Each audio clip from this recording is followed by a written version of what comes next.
आप सभी का स्वागत है पैरालिसिस रिकवरी एक्सरसाइज पार्ट 3 में। आज के इस वीडियो में मैं बताऊंगा यदि किसी पेशेंट का शोल्डर सबलक्सेशन होता है या फिर कंधा खिसकता है तो उसके लिए हमें क्या करना चाहिए, उसको किस तरीके से मैनेज करना चाहिए और उसको किस तरीके से घर पर एक्सरसाइज करनी चाहिए। बहुत से मेरे पेशेंट्स हैं जो पैरालिसिस से सर्वाइव करते हैं। उनका एक क्वेश्चन हमेशा ये रहता है कि सर मुझे पैरालिसिस हुआ है और पैरालिसिस होने के कुछ टाइम बाद मेरा कंधा खिसक गया, तो क्या मैं कभी ठीक हो पाऊंगा या नहीं हो पाऊंगा। या फिर कई बार ऐसा भी मैंने देखा है कि कुछ पेशेंट उसका ऑपरेशन करा लेते हैं, कंधा जो खिसका हुआ उसका ऑपरेशन करा लेते हैं, लेकिन फिर भी बाद में कंधा खिसक जाता है।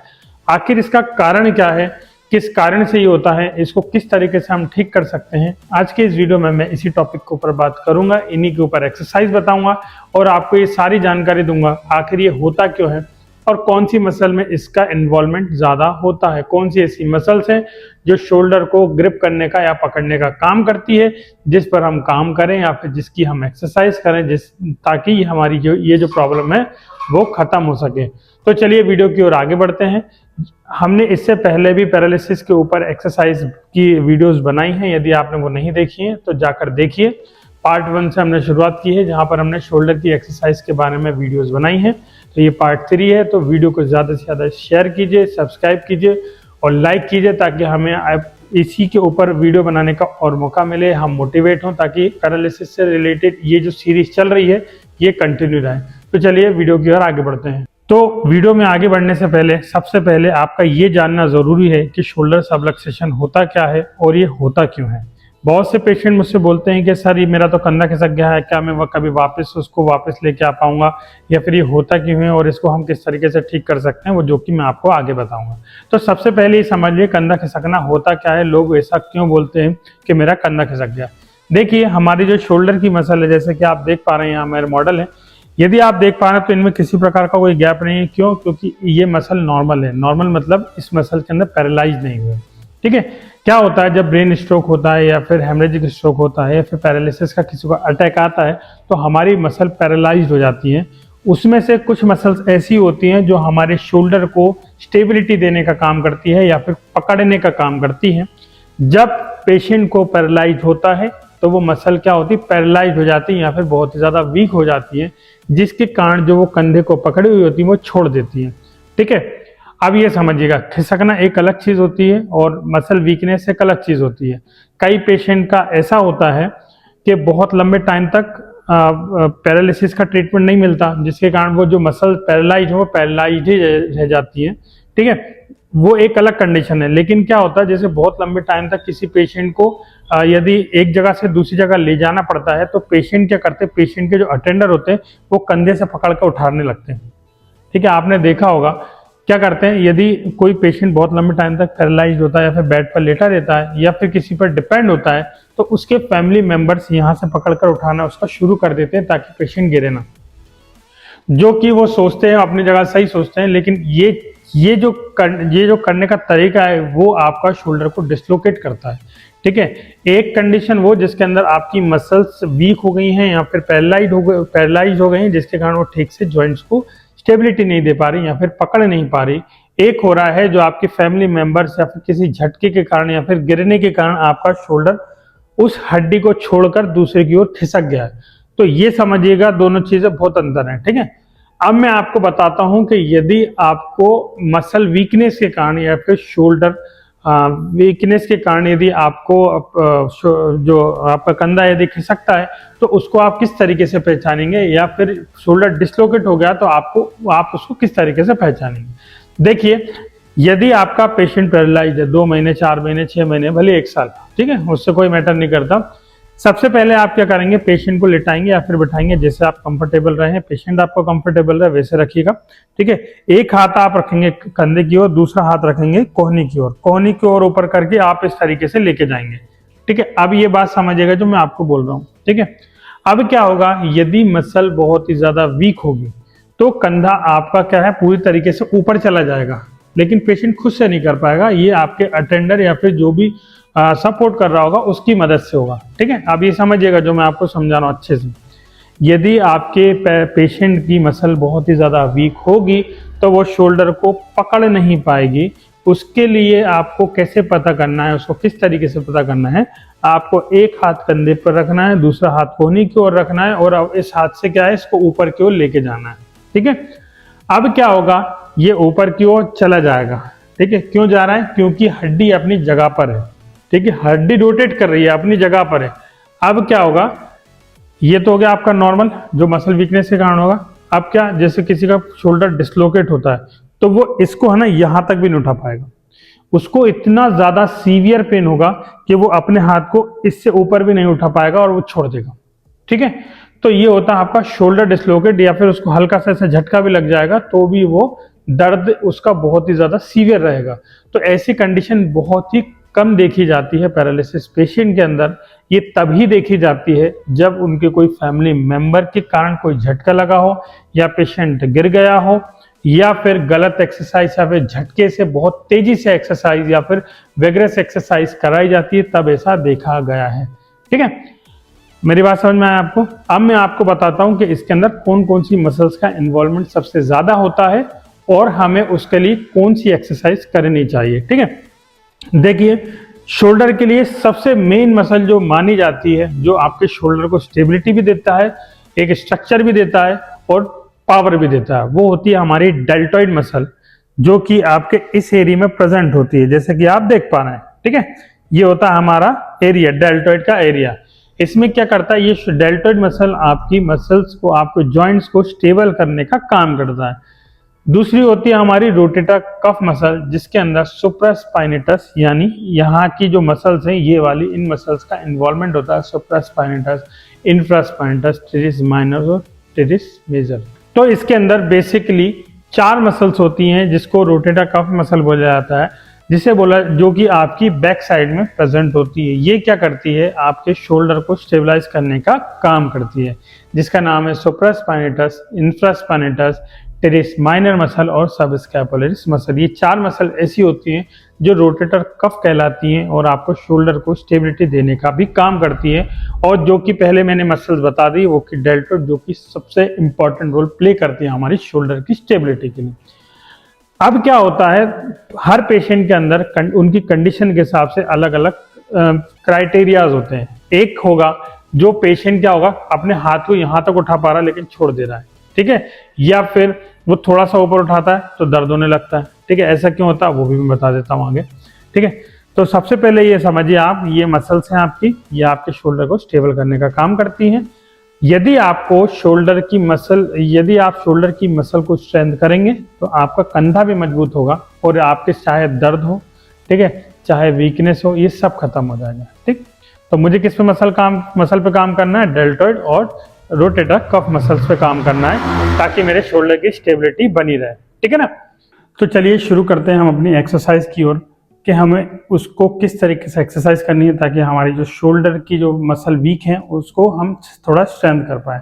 देखिए, इससे पहले की जो मैंने एक्सरसाइज की वीडियोज डाली हैं उससे भी आपकी शोल्डर में सबलक्सेशन वाली जो प्रॉब्लम है या शोल्डर की मसल्स की जो वीकनेस है वो खत्म हो सकती है। लेकिन ये कुछ और एक्सरसाइज है जो कि आपको कम समय में अच्छा रिस्पॉन्स देने का काम करेगी।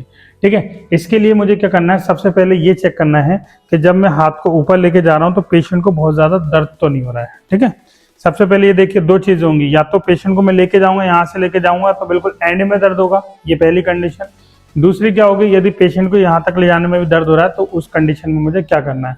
तो सबसे पहली कंडीशन में बताता हूँ आपको, यदि पेशेंट को हाथ कुछ थोड़ा सा ऊपर हाथ ले जाने पर भी दर्द हो रहा है तो आप क्या करेंगे, उल्टे हाथ से शोल्डर को स्टेबल करेंगे और थोड़ा पुश करेंगे, ताकि यदि शोल्डर की मसल वीक भी हैं तो वो क्या है ना, जो आपका जो प्रेशर करेंगे वो उस सॉकेट में ही रहेगा, वो जॉइंट उसी सॉकेट में रहेगा और पूरी रेंज उसको प्रोवाइड हो सके। ठीक है, तो आपने क्या करा, उल्टे हाथ से शोल्डर को इस तरीके से थोड़ा पुश किया और जो हाथ है उसको पीछे की ओर लेके जाने की कोशिश करी। अब इसके अंदर पेशेंट को थोड़ा बहुत दर्द होगा या बहुत ज्यादा एक्सट्रीम पेन होता है तो फिर आपको क्या करना है वो भी बता देता हूँ। ठीक है, सबसे पहले आपने क्या करा, शोल्डर को स्टेबल करा, दूसरे हाथ से ऊपर हाथ ले जाने की कोशिश करी। ठीक है, मान लीजिए यहाँ तक ले जाने पे पेशेंट को दर्द होने लगता है तो आप क्या करेंगे, यहीं तक इसको रोकने की कोशिश करेंगे और पेशेंट से बोलेंगे कि आपको यहाँ पर रोकने की कोशिश करनी है। ठीक है, धीरे धीरे पेशेंट का ये गिराएगा इस तरीके से। ठीक है, कोशिश क्या करना है आपको, यहाँ तक आप हाथ ले गए, पेशेंट से बोलना है कि आपको इसको होल्ड करने की कोशिश करनी है।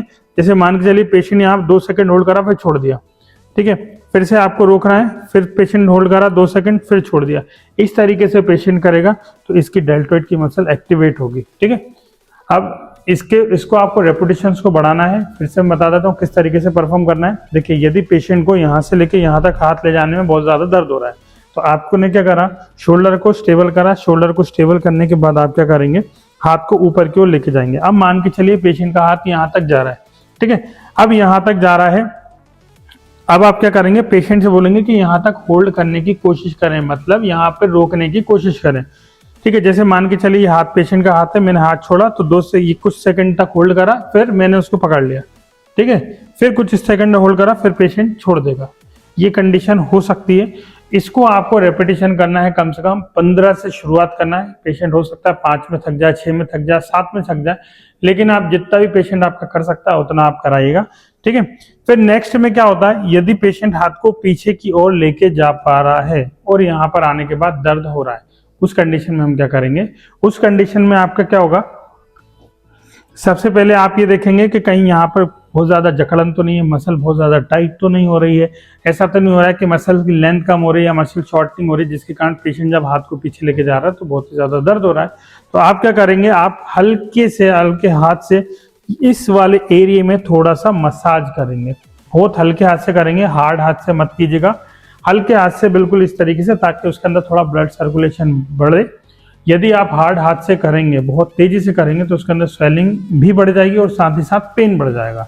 तो आपको क्या करना है, शोल्डर के सराउंडिंग में कुछ इस तरीके से आपको ये इस तरीके से मसाज करनी है। आप चाहे तो ऑयल का यूज कर सकते हैं या फिर ईसीजी जेल का भी यूज कर सकते हैं या फिर अल्ट्रासाउंड जेल का भी यूज कर सकते हैं। आपके घर में जो भी हो आप उसका यूज करके थोड़ा सा हल्के हाथ से आप मसाज कर सकते हैं। इससे क्या होगा ना, इस वाली मसल्स के अंदर क्या ब्लड सर्कुलेशन बढ़ेगा और उसकी सॉफ्टनिंग बढ़ेगी, उसकी लेंथ बढ़ेगी, ठीक है। आपने क्या करा, इस तरीके से आप हाथ को पीछे की ओर लेके जाने की कोशिश करेंगे। लेके जाइए, जहां तक लेके जा रहा है पेशेंट, आपका हाथ जहां तक पीछे लेके जा पा रहा है वहां तक आप ले जाने की कोशिश करेंगे। अब मान लीजिए सेकंड एक्सरसाइज के अंदर क्या हो, पेशेंट ने यहाँ तक हाथ लेके गया, अब आपका काम बनता है शोल्डर को स्टेबल करा और थोड़ा पीछे ले जाने की कोशिश करेंगे इस तरीके से, ठीक है। इस तरीके से लेके जाइए। मान के चलिए पेशेंट आपका यहाँ तक हाथ लेके गए, आप पैसिवली जो भी अटेंडर होगा उससे बोलेगा कि आप यहाँ तक शुरुआत कीजिएगा। इस तरीके से एक्सरसाइज की शुरुआत कीजिएगा। अब शुरुआत से ही आप पूरी रेंज मत लेके जाइएगा, क्योंकि पूरी रेंज लेके जाएंगे तो मसल टाइटनेस के कारण पेशेंट को पेन और स्वेलिंग बढ़ सकता है। स्टार्टिंग धीरे धीरे से कीजिएगा, जैसे जैसे उनकी रेंज बढ़ती जाए हो सकता है कि पेशेंट यहाँ तक हाथ उठा पाए, लेकिन आप 1 हफ्ते बाद देखेंगे तो ये जो रेंज थी यहाँ से यहाँ तक आ जाएगी। तो ये धीरे धीरे बढ़ेगी। आपको क्या करना है, इस रेंज को धीरे धीरे बढ़ाते रहना है। जैसे ये रेंज यहाँ तक बढ़ जाए फिर इसके बाद पेशेंट खुद से कर सकता है। ये हो गया हमारी सेकंड एक्सरसाइज, ठीक है। पहली एक्सरसाइज में हमने क्या करा था, पेशेंट के शोल्डर को स्टेबल करा। शोल्डर को स्टेबल करने के बाद जहां तक पेशेंट का हाथ जा रहा था या फिर दर्द नहीं हो रहा था वहां तक लेके गए और यहाँ पर हमने छोड़ने की कोशिश करी। पेशेंट जितनी सेकंड होल्ड कर रहा है आप उसको रोका, ठीक है। सेकंड एक्सरसाइज में हमने क्या करा, जहां तक भी पेशेंट हाथ को लेके जा पा रहा है यहाँ तक लेके गए, फिर अपने हाथ से इसको ले जाने की कोशिश करी। 90 डिग्री तक हम लेके जाएंगे। लेके जाने के बाद हम क्या करेंगे, इसको वापस लेके आएंगे। इस तरीके से हम करने की कोशिश करेंगे। इसको भी 15 बार रेपिटेशन से आपकी शुरुआत करनी है, ठीक है। ये हो गए हमारी 2 एक्सरसाइज। तीसरी एक्सरसाइज के अंदर क्या करेंगे, मैं इसमें बॉल का यूज कर रहा हूं। मैं इसके अंदर बॉल का यूज कर रहा हूं। आप क्या कर सकते हैं, टॉवल को रैप कर सकते हैं। तो टॉवल को गोल लपेट कर आप इनके आर्मपिट एरिया में रखेंगे। आप पास लेके आइए थोड़ा, इस वाले एरिया में रखेंगे और पेशेंट से बोलेंगे आप इसको अंदर की ओर दबाने के लिए, ठीक है। इस तरीके से आप बोलेंगे तो देखेंगे आप कि डेल्टोइड की मसल एक्टिवेट हो रही है। ये देखिए, ठीक है। अब स्टार्टिंग में क्या होगा कि पेशेंट है ना, इसको जब करेगा तो कुछ इस तरीके से हाथ को मोड़ेगा या एबनॉर्मल मूवमेंट करेगा या अपने बॉडी पोस्चर को टेढ़ा करेगा, अलाइनमेंट को टेढ़ा कर एक्सरसाइज करेगा। तो वो मत करने दीजिएगा। जितनी एक्सरसाइज वो खुद से कर सकता है उतनी ही कराइएगा। जितना वो एफर्ट्स उस मसल से लगा सकता है उतनी ही लगाइएगा, इससे ज्यादा मत लगवाइएगा, ठीक है। आपने क्या करा, मैंने बॉल को बीच में रखा, बॉल को प्रेस करने का बोला, प्रेस कीजिए, ठीक है। अब क्या है ना, जैसे आड़ा टेढ़ा हाथ हो भी रहा है या एल्बो मुड़ रहा है तो आप क्या करेंगे, उसको सीधा करके फिर पेशेंट जितनी ताकत लगा रहा है वहां तक आपको जो इस तरीके से रोकने की कोशिश करवाएंगे पेशेंट से, फिर वही 5 सेकंड होल्ड करने का बोलेंगे आप। स्टार्टिंग में हो सकता है 2 सेकंड 3 सेकंड या 1 सेकंड से ज्यादा पेशेंट होल्ड ना कर पाए, लेकिन आप परेशान मत होइएगा, जैसे जैसे टाइम बढ़ेगा वैसे वैसे होल्डिंग टाइम भी बढ़ेगा। ठीक है, ये हो गई हमारी तीसरी एक्सरसाइज। चौथी एक्सरसाइज में मैं क्या करूंगा, चौथी एक्सरसाइज में मैं पेशेंट को ये जो हाथ है इसको शरीर से चिपकाने के बाद और पेशेंट से बोलूंगा कि इसको बाहर की ओर ताकत लगाएं। बाहर की ओर ताकत लगाने की कोशिश कीजिएगा। ठीक है, इस तरीके से देखिए मैं क्या कर रहा हूँ, आप अच्छे से देखिएगा। मैं बाहर की ओर ताकत लगाने को बोल रहा हूँ, लेकिन अब उनका हाथ बाहर की ओर नहीं जाने दे रहा हूँ। ठीक है, इसको बोला जाता है आइसोमेट्रिक एक्सरसाइज। तो मैं क्या कर रहा हूँ, इस मसल्स पे लोड दे रहा हूँ ताकि कम एफर्ट्स के अंदर ज्यादा स्ट्रेंथ पेशेंट को मिल सके। ठीक है, अब ये मैं बोला बाहर की ओर ताकत लगाइए, ये बाहर की ओर ताकत लगा रहे हैं। ठीक है, अब इसको भी मैं 5 सेकंड होल्ड करने का बोलूंगा कि आप 5 सेकंड होल्ड कीजिए। पेशेंट नहीं कर पा रहा 2 सेकंड 3 सेकंड आप कर सकते हैं, कोई दिक्कत नहीं, पेशेंट के अकॉर्डिंग आप कर सकते हैं। जैसे जैसे पेशेंट की स्ट्रेंथ बढ़े वैसे वैसे आप बढ़ा दीजिएगा। ठीक है, बाहर निकालिए। ठीक है, इस तरीके से आपको चौथी एक्सरसाइज करनी है। ठीक, इसको भी आपको 15 बार करना है। ठीक, अब क्या करना है, अब आपको शोल्डर पेशेंट का जहां तक जा पा रहा है, हो सकता है पेशेंट का यहां तक जा पा रहा है, इससे ऊपर आप लेके जा रहे हैं, पेशेंट को पेन होने लगा। ठीक है, पेशेंट को पेन हो रहा है ऊपर ले जाने पे, तो आप क्या करेंगे, यदि पेशेंट का यहाँ तक जाने में कोई दर्द नहीं हो रहा है तो आप पेशेंट का हाथ यहीं तक लेके जाएंगे और नीचे की ओर पेशेंट से ताकत लगवाएंगे। नीचे की ओर ताकत लगाइए, वापस इस तरीके से ताकत लगवाएंगे, लगाइए, ताकत लगाइए। ठीक है, इसमें क्या करना है, पेशेंट से ताकत लगवानी, लेकिन उसका मूवमेंट नहीं कराना आपको, मतलब जो रेंज है उसी रेंज में ताकत लगवानी है, अंदर की ओर हाथ मत लेके जाने दीजिएगा। ठीक है, ताकत लगाइए। ये देखिए मुझे ताकत लगा रहे हैं, देखिए ये मुझे ताकत लगा रहे हैं, लेकिन मैं क्या कर रहा हूँ, मैं उसको अंदर नहीं जाने दे रहा हूँ, मैं वहीं पर रोक के रखा हूँ। जैसे ही रोकने लगे वैसे ही इसको 5 सेकंड होल्ड करेगा, फिर से दबाइए, 1 2 3 4 5, इस तरीके से आपको होल्ड कराना है। ठीक है, ये होगा हमारी नेक्स्ट एक्सरसाइज। जैसा कि मैंने आपको बताया ये थी डेल्टोइड्स के लिए मसल। अब मैं बता देता हूँ आपको supraspinatus, infraspinatus, teres minor muscle और सबस्कैपुलरिस यानी रोटेटर कफ मसल के लिए स्ट्रेनिंग आप उसको किस तरीके से परफॉर्म कर सकते हैं। देखिए इस एक्सरसाइज को परफॉर्म करते वक्त पेशेंट को बहुत ज़्यादा दर्द होगा, तो इसको है ना बहुत आराम से कीजिएगा। यदि आप ज़्यादा करेंगे तो पेशेंट बहुत ही ज़्यादा गुस्से में भी हो सकता है, स्वेलिंग भी बढ़ सकती है, पेन भी बढ़ सकता है। तो इसको मैं जैसे बता रहा हूँ वैसे ही परफॉर्म कीजिएगा, इससे ज़्यादा ऊपर नीचे मत कीजिएगा। ठीक है, पेशेंट को मैंने सीधा लेटाया, सीधा लेटाते वक्त एल्बो बिल्कुल 90 डिग्री पर है, शोल्डर 90 डिग्री पर, एल्बो 90 डिग्री पर है। अब मैं क्या करूँगा, पेशेंट हाथ को पीछे की ओर लेके जाने की कोशिश करूँगा। ठीक है, थोड़ा पास ले आइए। अब इसको पीछे की ओर लेके जाने की कोशिश करूंगा। अब मैं उनसे बोलूंगा कि आप इसको आगे की ओर लेके जाइए। ठीक है, वैसे तो जो नॉर्मल रेंज होती है वो आप देख पा रहे हैं कितनी होती है। ठीक है, लेकिन क्या होता है ना, बहुत टाइम तक पैरालाइज होने के कारण या एक ही पोजीशन पर लेटे रहने के कारण मसल बहुत ज्यादा टाइट हो जाती है, जिसके कारण जब उसके अंदर खिंचाव आता है तो बहुत ही ज्यादा पेन होता है। तो इसीलिए क्या है, पेशेंट ज्यादा रेंज तक नहीं ले जा पाता। स्टार्टिंग में हो सकता है पेशेंट आपका यहाँ तक ले जाए, कोई दिक्कत नहीं। अब आप क्या करेंगे, आप यहाँ से ऊपर की ओर ताकत लगवाएंगे। इस तरीके से आपने पकड़ा, धक्का दीजिए मेरे हाथ को, इस तरीके से आप ताकत लगाएंगे। ठीक है, ये देखिए इस तरीके से आप ताकत लगाएंगे। इसको भी आपको 15 बार करना है। इसमें एक चीज याद रखना है, जो इनको एल्बो है वो ऐसा नहीं होना चाहिए, ऐसा नहीं होना चाहिए, बिल्कुल 90 डिग्री पे होना चाहिए, एल्बो 90 डिग्री पे मुड़ा होना चाहिए और इसकी जो रेंज है वो इस तरीके से होनी चाहिए।